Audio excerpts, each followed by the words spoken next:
Here's a little tip. From our garden to yours.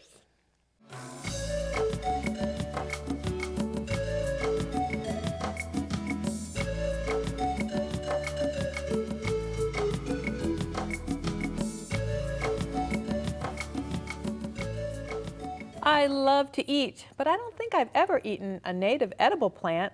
Luckily, Jennifer Ramos, our Florida Yards and Neighborhoods Coordinator, is here to show me what I might be missing. Welcome, Jennifer. Hi, Celeste. So native edible plants, are there a lot of them out there? There actually are quite a bit.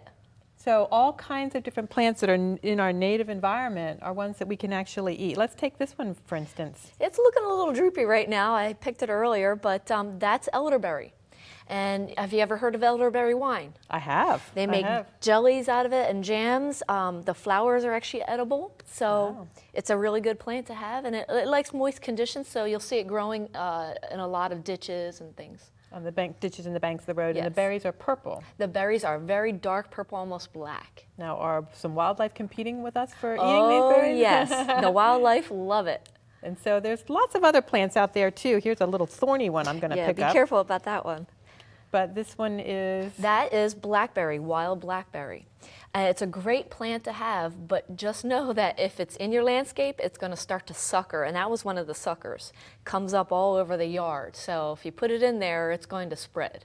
And so this is one of the plants that you might want to have in your neighbor's yard that you pick over the fence and come and you pick the berries. Well, I used to have it across the street in a natural area and mine, and I used to pick them all the time. They're delicious. Yummy, yummy blackberries. They're blooming right now. They're blooming right now. And what about this one? That is wild grape or wild muscadine. That's our native grape species. And the little grapes are and it's starting to form. Yes, I was sad to pick it.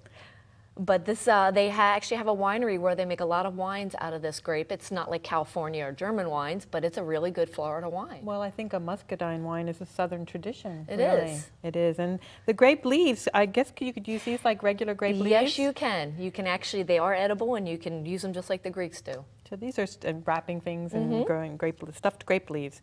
So far we've talked about a lot of things that are pretty common to landscapes. I see you brought one more. Yes, one more, and everybody should know this. This is the cattail.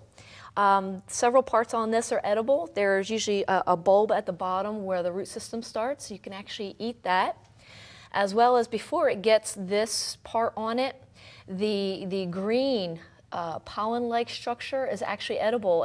They call it corn on the cob. So you can actually cook it like corn on the cob with some butter, and it's actually quite tasty. And I don't think I would want to eat that. Have you ever eaten that? I have eaten it. Is it good? It's quite good. When it's green, kidding. you don't eat this part, but it's quite good. Wow. So you've showed us lots of different plants and there's even more, Yopon holly, there's just a list of different plants that are edible.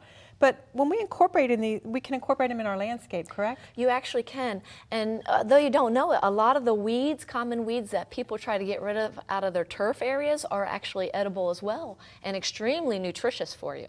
It's one of them you mentioned, which is a real troublesome weed, the Florida Bettany. Florida Bettany. The root system is white and it's kind of bulbous and long, and it tastes sort of like not an artichoke, a radish and a carrot taste. It's quite delicious. So you've eaten it? I have. So if it's in our landscape, we have to. Can we eat it anytime we want to go out and grab a snack? No, well, almost. The wild edibles are just like veggies, and sometimes they're good, and sometimes they don't taste very good.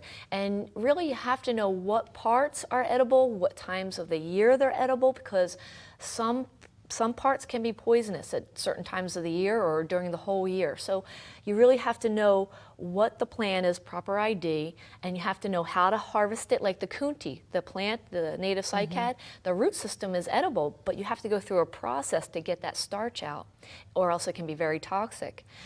So you really have to know what you're eating and how to harvest it. And also, you don't want to harvest anything from your yard or from a street, because then you have all that pollution or all the pesticides in there. Yeah, and even in your own yard, you want to be sure what you've put on there. You wouldn't want to do a lawn weed after applying an herbicide or something like that.